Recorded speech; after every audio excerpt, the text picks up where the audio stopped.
సభా కార్యక్రమాన్ని ప్రొసీడింగ్స్ని కొనసాగిస్తారు.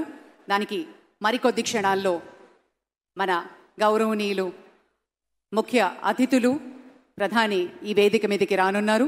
ఆ వెంటనే కార్యక్రమం ప్రొసీడింగ్స్ని చీఫ్ సెక్రటరీ గారు కంటిన్యూ చేస్తారు.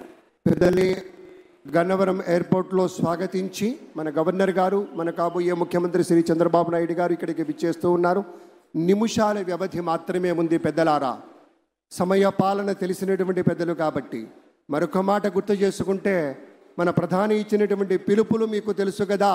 నరేంద్ర మోదీ గారు ఎప్పుడు చెప్తారు, స్వచ్ఛ భారత్, ఆత్మనిర్భర్, బేటీ బచావో బేటీ పడావో ఇత్యాది పథకాలన్నీ కూడా మన రాష్ట్రంలో కూడా దూరదృష్టి కలిగినటువంటి శ్రీ చంద్రబాబు నాయుడు గారు కళలు కనడానికి ధైర్యంతో పాటు ఆ వచ్చిన కళల్ని సాధించడానికి సాహసంతో ముందుండేటువంటి వ్యక్తిగా చంద్రబాబు నాయుడు గారు ప్రపంచంలో వచ్చినటువంటి ఐటీ విప్లవ ఫలితాలు తెలుగు జాతికి అందాలని మొట్టమొదటగా అంచనా వేసి ఇవాళ హైదరాబాద్ మహానగరం ఒక ఐటీ హబ్గా ఉంది అంటే కారణం చంద్రబాబు నాయుడు గారని చెప్పుకోవాలి.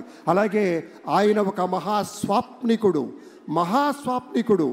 ఆకలి లేని దేశాన్ని కలలు కంటాడు. కేవలం ఉన్నత స్థితికి వెళ్ళాలి, నేను సంపాదించుకోవాలి, నేను ఎదగాలన్నది కాదు. ఆకలి లేని దేశాన్ని చూడాలి, ఆకలి లేని దేశాన్ని కలలు కనాలి.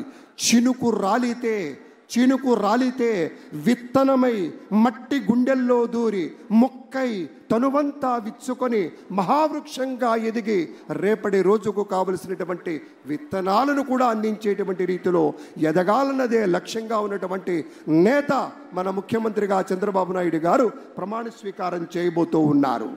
అలాగే మరి ఫారినర్ గవర్నర్ ఆఫ్ తెలంగాణ, ఇటీవల రాజకీయ రంగ ప్రవేశం కూడా చేసినటువంటి డాక్టర్ తమిళసై సౌందరరాజన్ గారికి సవినయంగా స్వాగతం పలుకుతున్నాం. మేడం గారికి చాలా ప్రత్యేకమైనటువంటి స్వాగతం అమ్మ. డాక్టర్ తమిళసై సౌందరరాజన్ గారు తెలంగాణ రాష్ట్రంలో గవర్నర్గా ఉన్నా కూడా మన మీద కూడా అవ్యాజమైనటువంటి అనురాగం, ప్రేమ, వాత్సల్యం, కరుణ ఉన్నటువంటి తల్లి. ఆ తల్లికి స్వాగతం పలుకుతూ ఉన్నాం. అలాగే ఇప్పుడే చెప్పుకున్నాం, ముఖ్యమంత్రి గారు కాబోతున్నటువంటి 4వ మారు ముఖ్యమంత్రిగా ప్రమాణ స్వీకారం చేయబోతున్నటువంటి శ్రీ నారా చంద్రబాబు నాయుడు గారి గురించి. ఆకలి తీర్చే కూడవుతాడు మన చంద్రబాబు నాయుడు గారు. అలు పెరగని నాగలిగా మారి దుక్కి దున్ని అన్నం పెడతాడు. అందుకే కించిత్ அதிசயோக்தி అయినా కూడా ఆయన శివుడు. செய்திகளை உடனுக்குடனும் துல்லியமாகவும் தெரிந்து கொள்ள சப்ஸ்கிரைப் பண்ணுங்க.